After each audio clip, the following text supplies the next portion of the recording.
part 1 af børnehaveturen. Okay, mine små rollinger.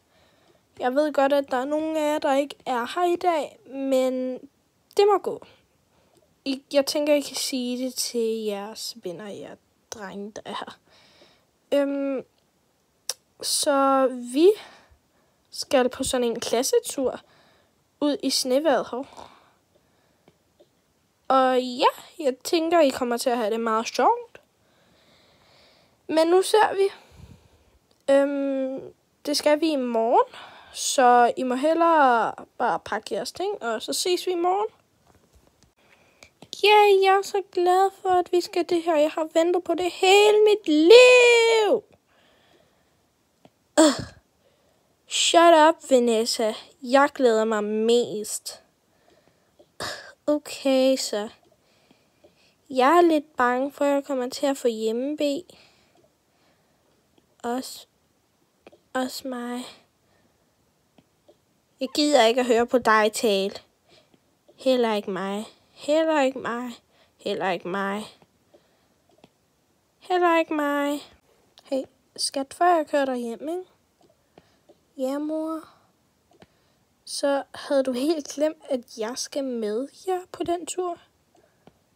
Nå ja, så er jeg ikke bange.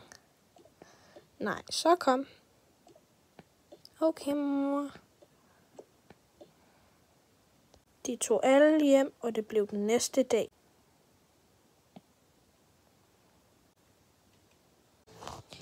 Okay, klasse, nu er vi her. Drengene, de er lige ude. Det her er nemlig pigedelen, så de må ikke være her. Så nu er det bare lige os.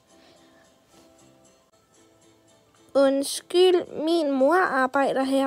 Ej, hvor sejt. Hej, Jamie. Hej, mor. Hej, frøken. Undskyld, hvis jeg forstyrrer. Jeg skal nok gå nu. Hej, mor. Hej. Vi ses. Piger, det er lige herinde i jeres værelse. I kan bare lige gå ind og pakke ud. Okay. Okidoki, venner.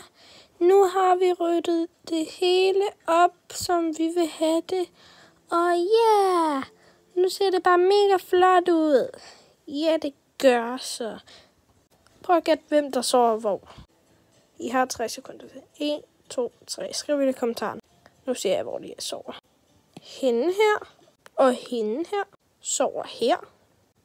Hende her sover her.